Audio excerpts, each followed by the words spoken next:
it is kind of typical of what we're dealing with. Lindsay Home and other emergency services workers have been called to this North Battleford home many times. This property would be what we're looking at in terms of a property maintenance perspective.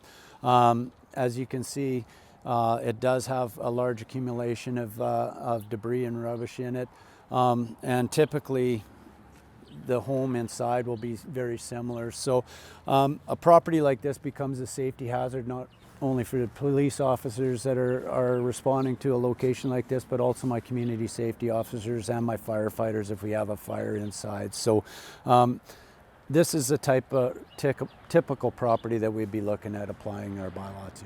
That new bylaw would charge property owners for the cost of emergency services calls, things like excessive garbage, loud parties, drug dealing, and broken windows. It passed second reading this week in North Battleford Council and could become law as soon as January 1st. Home says they visited one property more than 30 times last year. The bylaw would not issue any fines for people who make legitimate calls. There will be exemptions for medical emergencies or crimes against individuals and businesses, for example. We want to ensure that people are calling 911 or utilizing emergency services for purposes just like that.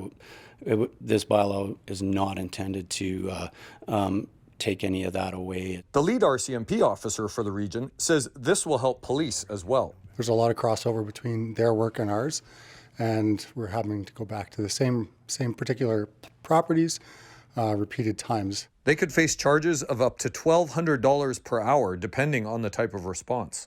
Officials say these changes will improve the quality of life for neighbors living near these properties. They also hope that it will free up scarce resources so that fire, police, and ambulance services will be available when people need them. Jason Warwick, CBC News, North Battleford.